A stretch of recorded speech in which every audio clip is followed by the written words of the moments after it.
सुबह का वक्त था। गांव की गलियां सुनसान थी और रहमत चाचा अपनी छड़ी के साथ आहिस्ता आहिस्ता चल रहे थे। अचानक उनके पीछे एक लंबा साया हरकत करने लगा। चाचा रुक गए और डर के मारे पलटकर देखने लगे। रहमत चाचा का दिल तेजी से धड़क रहा था। उनके हाथ कांपने लगे और छड़ी पर गिरफ्त सख्त हो गई। इसी लम्हे ऊपर से एक नीला परिंदा उतरा। उसकी मीठी चहचहाहट ने फिजा को बदल दिया। मगर अंधेरा बढ़ता गया, गली की दीवारों पर साए फैलने लगे। साया आहिस्ता आहिस्ता रहमत चाचा के करीब आने लगा। उनके कदम रुक गए।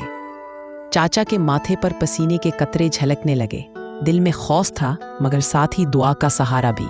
परिंदे की चहचहाहट अब तेज हो गई। उसकी आवाज गली में गूंजने लगी जैसे कई परिंदे एक साथ बोल रहे हो। रहमत चाचा ने हाथ उठा दिए और अल्लाह से मदद मांगने लगे। अंधेरा एक दीवार पर चढ़ने लगा जैसे कोई देव वहां से निकलने वाला हो, और फिर वो साया पूरे कद के साथ सामने आ गया। नीले परिंदे ने अपने परों को फैलाया और एक रोशनी का हाला अंधेरे के सामने। रहमत चाचा ने छड़ी जमीन पर मारकर हिम्मत जमा की और अब उनके चेहरे पर खौफ की जगह अज़्म था। साया झुकता लेकिन परिंदा उसके आगे डट गया। हवा चलने लगी, गली में एक तूफान सा बरपा हो गया।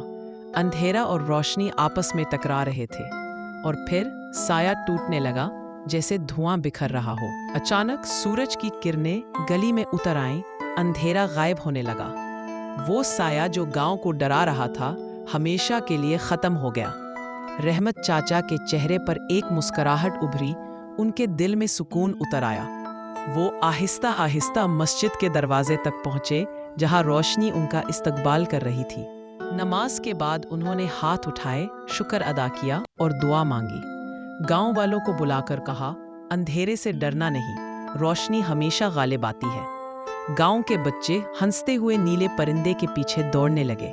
रहमत चाचा ने परिंदे को कंधे पर बैठे देखा जैसे वो उनका साथी बन चुका हो, और फिर परिंदा आसमान की तरफ उड़ गया। पीछे एक पैगाम छोड़ गया, रोशनी हमेशा अंधेरे को शिकस्त देती है।